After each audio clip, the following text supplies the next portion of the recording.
Welcome back to Gear Up Windows YouTube channel. In this video, we will guide you on how to enable or disable Airplane mode in Windows 11 PC.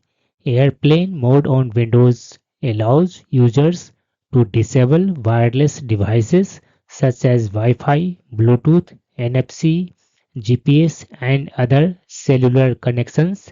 It is useful in places where radio signals are prohibited. Enabling this also conserves battery life by preventing continuous scanning, connecting, and transmitting signals.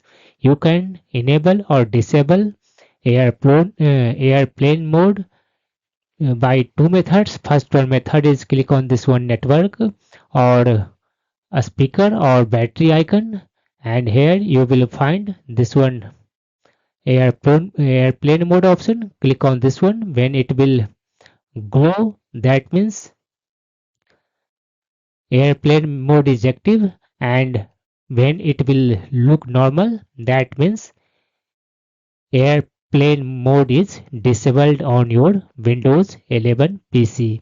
Otherwise, you can also enable or disable through settings apps. For that, click on this one start button, then click on settings option.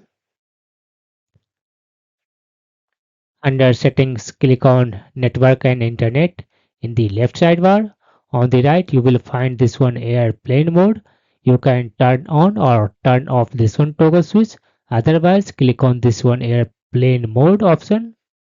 And here also you can turn on or turn off airplane mode on your Windows 11 PC.